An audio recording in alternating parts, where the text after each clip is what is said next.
Assalamualaikum warahmatullahi wabarakatuh. Kami dari kelompok 1 akan menjelaskan terkait materi yang berjudul konsep bahan ajar. Saya Alfia Praviti dari Prodi PAI kelas 3B dan juga teman saya Rita Febianti dari Prodi PAIB semester 3.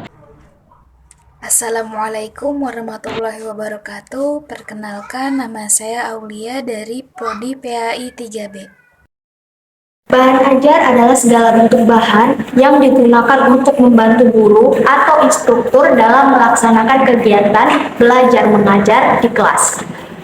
Menurut Prastowo pada tahun 2015, bahan ajar merupakan segala bahan baik informasi, alat maupun teks yang disusun secara sistematis yang menampilkan sosok utuh dari kompetensi yang akan dikuasai peserta didik dan digunakan dalam proses pembelajaran dengan tujuan perencanaan dan penelaahan implementasi pembelajaran.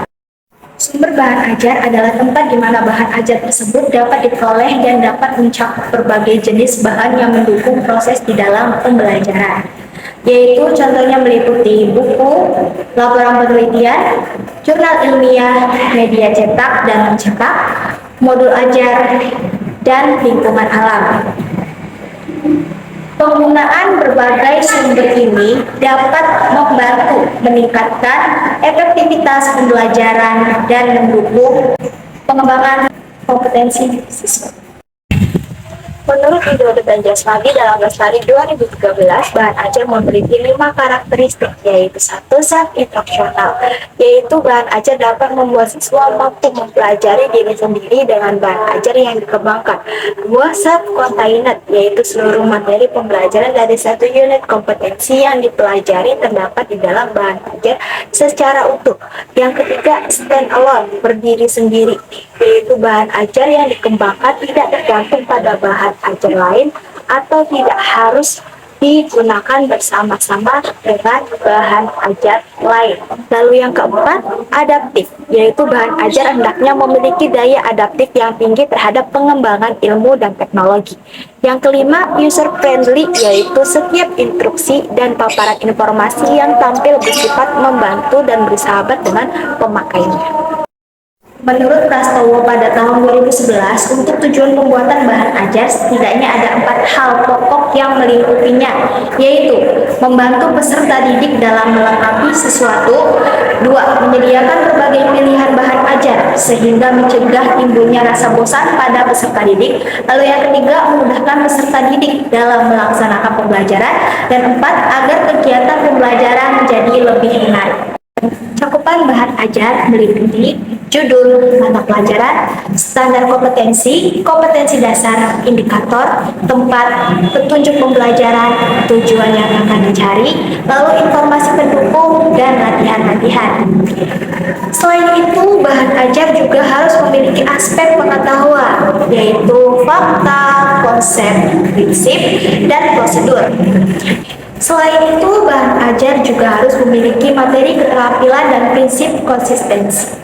Menurut Ederson Prastowo 2013 mengemukakan beberapa kelebihan dan kekurangan bahan ajar cetak, termasuk teks terprogram adalah sebagai berikut. Kelebihan bahan ajar cetak, teks terprogram, yaitu siswa dapat belajar dan maju sesuai dengan kecepatan masing-masing. Yang kedua, dapat mengulangi materi dalam bahan ajar cetak. Yang ketiga, dapat menambah daya tarik, serta dapat memperlancar pemahaman informasi yang disajikan dalam dua format, yaitu verbal dan visual. Dan yang keempat, siswa dapat segera mengetahui apakah jawabannya benar atau salah. Dan yang kelima, dapat direproduksi dengan ekonomis dan didistribusikan dengan mudah. Adapun kekurangan bahan ajar cetak adalah 1. Sulit menampilkan gerak dalam halaman bahan ajar cetakan. Yang kedua, biaya bahan cetakan akan mahal apabila ingin menampilkan ilustrasi gambar atau foto yang berwarna-warni. Yang ketiga, proses pencetakan bahan ajar seringkali memakan waktu beberapa hari sampai berbulan-bulan. Lalu yang keempat, pembagian unit-unit pembelajaran dalam bahan ajar cetakan harus dirancang sedemikian rupa sehingga tidak terlalu panjang dan dapat membosankan siswa. Lalu yang kelima, umumnya bahan ajar cetakan dapat membawa hasil yang baik jika tujuan pembelajaran itu bersifat kognitif. Misalnya belajar tentang fakta dan keterampilan.